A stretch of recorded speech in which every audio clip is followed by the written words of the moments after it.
they still managed. Oh my god. I did not notice that little unnecessary jiggle. What the f? Well, they finally did it. Season 2 is over, and we have a long time, I think, to wait before the next one. I saw a rumor today, 2028. God damn, I didn't see that rumor. That'd be terrible. I know. From like a trusted like rumor mill too. Oh no, I know. But we weren't ready to give it up yet, honestly. The views were just too good.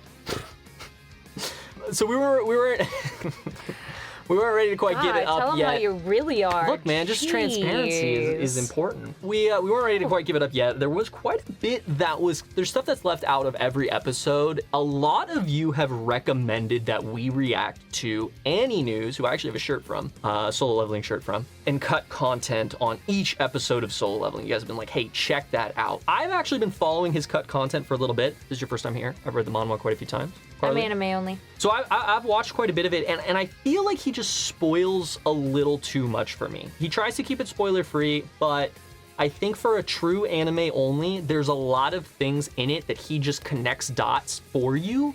For future seasons, like 3 and 4? He really does just say what's cut, but there's a lot of things that the anime have cut that I think are more important later down the line, and we'll actually see examples of this in this episode here. But I've compiled a little list. We're gonna take a look, so that way we can see kind of some of the big changes, and if you guys know anything else that I've missed, feel free to let us know. But the first kind of thing was... Who knows, your comic could be featured in a future video. Sheesh. The first thing was literally right here. One of the things that I've noticed about this Shadow 2 is they went all out with they did with the animation. How detailed he is. We did say that in the episode. Super cool. But the first thing really is actually how he's arisen. Like, in the manhwa, he doesn't get him on the first try. Oh. He doesn't get him on the second try. Oh. In fact, you know how he can only do 3 times? Like, Igris, he got on the 3rd try. Like, he had that huge speech. Yeah. He gets him on the 3rd one as well. He mentions in the manhwa that, like, he almost feels like he's being resisted. He's like, I have the level required to arise this being, essentially. But he feels resisted on the first 2, and he's like, hey, help me save the person that's right in front of you, or right here still. Help me save the person who can still be saved, essentially. He gives a little speech, kind of like what he did with Igris, and then Byung-gu comes back. And in addition to that, like, you know, he comes back here and has this whole little thing where he stands here and poses Aura Farms a little bit. But in the manhwa, he literally comes up and just insta-heals. Yeah. So there's a little bit less aura farming in that. But yeah, I thought it was interesting that they did cut out the 2 extra arises. Yeah. He came up on the first go, almost as though there was like something extra in there. I wonder if they left it out just for time's sake. Could have been, because they went through a lot of chapters in this. There's a lot of some cut things in here that we're about to go over that were quite a bit different. When he hits level 100, so the sword, and I mentioned this when we were going over it. Baron's sword? Yeah, Baron's sword. So there's like a lot of, they haven't been as detailed. One of the cool things about the manhwa is you get to see a lot of the details for like the weapons and stuff. So like his dual daggers that he used against Beru, it was essentially it doubled his strength stat and then also gave him like a plus 150 attack bonus. So it's like a crazy dagger. This one specifically, every single time it's swung, it creates lightning blasts. You did mention that. Yeah, every single time. He plays around with it a bit more in the manhwa, but like they did a good job of showing it. It didn't specifically say that it like summons lightning blasts, but some cool extra effects to a lot of his items. And I'm hoping they go into more of that in the next season. Next up, there was actually something we missed. Oh, didn't you notice it while editing? Oh no, one of our patrons brought it up. I remember when we were reacting to this, I paused it on his screen so we could see, and I did a lot of pausing and I didn't want to pause again. There was a moment right here where it's a flash. Karlii Temple. He gets an item. It's a key. Acquisition difficulty, question mark, category, question mark. This key allows the user to enter the Karlii Temple. This key can be used on the appropriate gate. Acquisition difficulty, question mark, category, question mark. It's like everything else he said was S, you know, before the Demon King Castle was S. This is not a spoiler because it's already been talked about in the anime, but do you recognize this? The only other temple I can remember is the temple where he died. So that was called the Karlii Temple.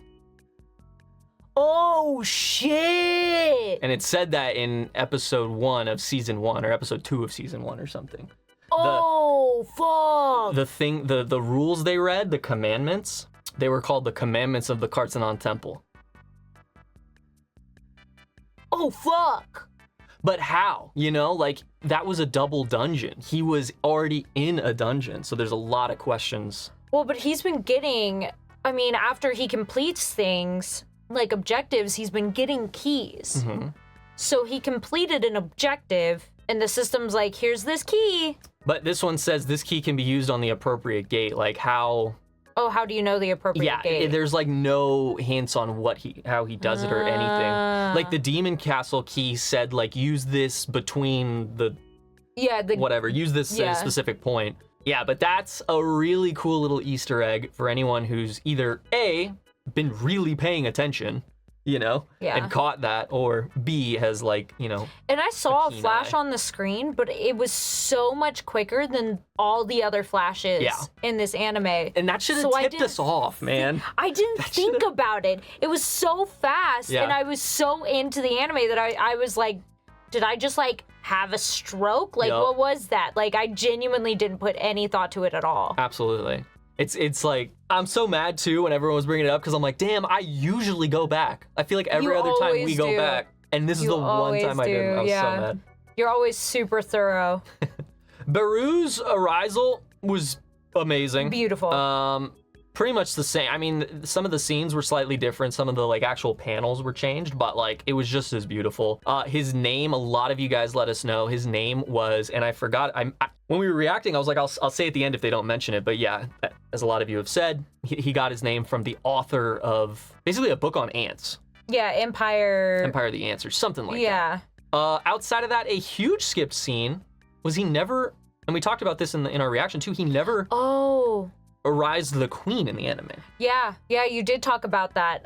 What was it? Because she had so much control over the ants. This is in the manhwa. She had so much control over the ants that even when she was arisen, they listened to her and he didn't need the power struggle, right?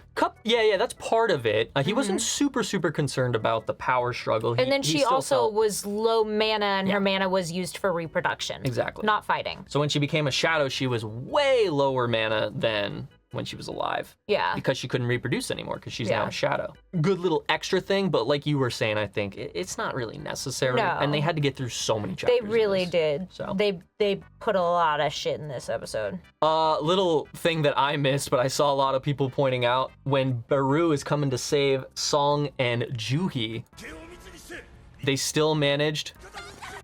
Oh my god. I did not notice that little fucking unnecessary ass jiggle. What the fuck? I think you mean necessary ass jiggle. No, literally why? Whatever. Yeah, so, you know, just a little, they really made sure to pay attention to the details. Whatever. This guy, I'm surprised they didn't talk about it. But this guy is a... Daddy? What? Yeah, kind of. This guy's from China, and they called him the hero of their nation, essentially. The hero of their nation, of all of China. Yeah. Damn. We've actually seen someone else on his level, the tattooed American guy with the yellow hair a few episodes ago. The guy whose hairstyle vaguely resembles Rengoku's? Yeah, kind of, vaguely. Yeah. And he had tattoos on his arm and everything, and he was getting huge. I love that they're like, yeah, he's American, give him tattoos. Yeah, essentially. And curly, wavy, yellow hair. Yeah.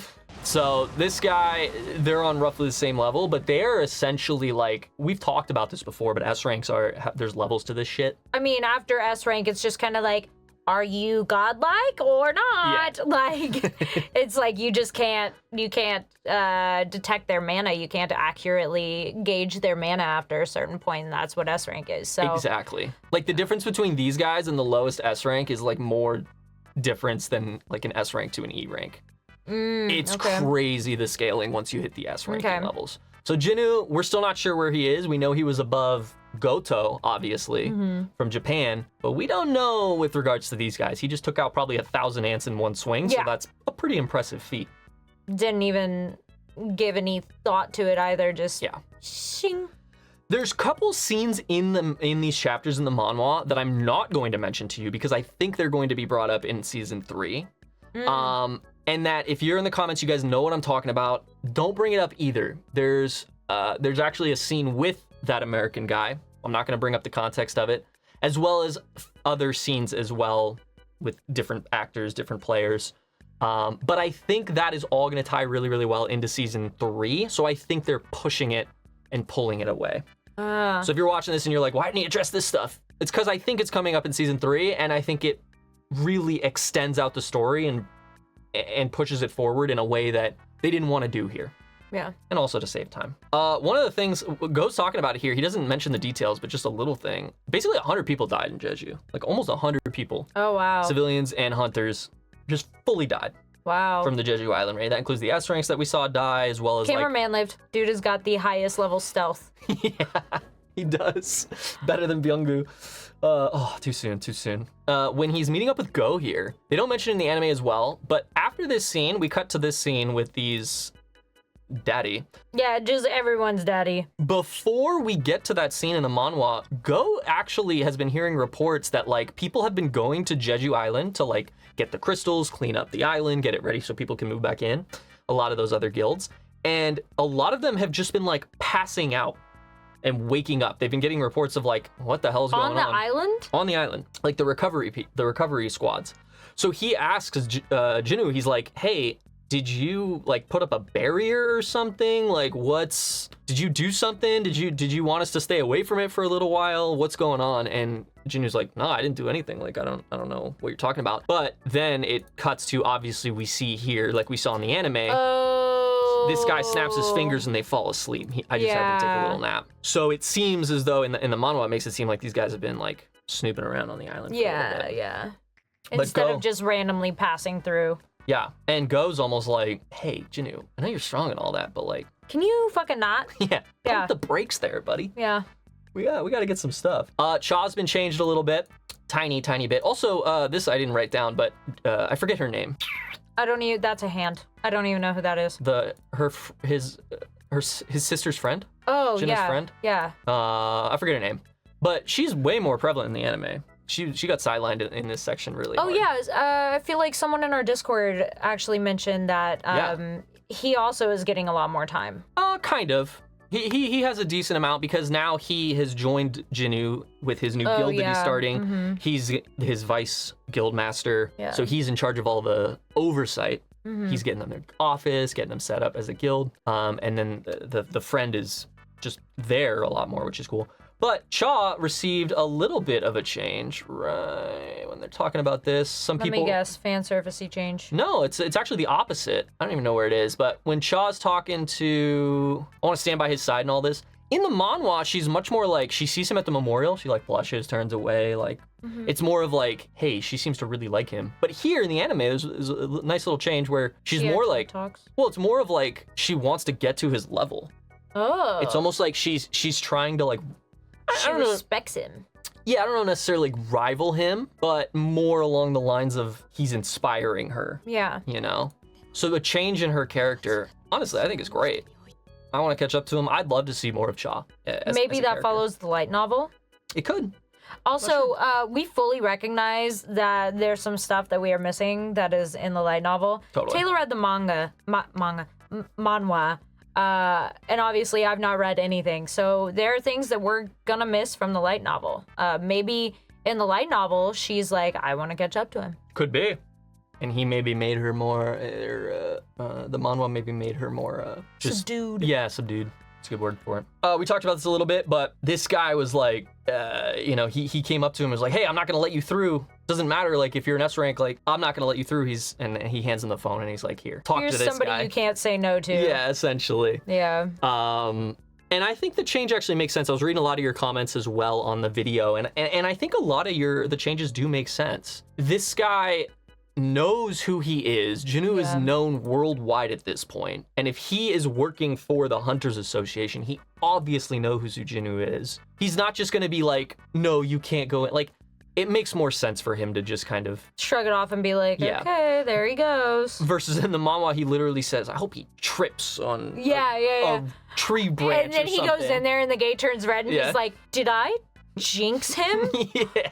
I showed her that scene in the manhwa. It's pretty funny. But yeah, so I mean, there were definitely a lot of changes, and I think that overall they were done tastefully. Like they added in more too. Like I don't think it takes from not at all the anime at all. Not at all. You go in with two different things. Some people you've always got those manhwa purists who are like, no, nothing compares to reading light novel purists. But man, just experiencing this, like we teared up when Byung-gu got released and he was looking at Beck, you know? Like there's emotional moments like that you just don't get. Yeah. When you're reading it off a page, it really elevates it all. Yeah, I mean, that whole scene was, 10 seconds, and we freaking both teared up, and I was looking back when I was putting it up on Patreon, and I'm like, oh wait, I have to blink back the tears because I wear makeup. Yeah. So it's like, I don't want to exactly. Cry it all off.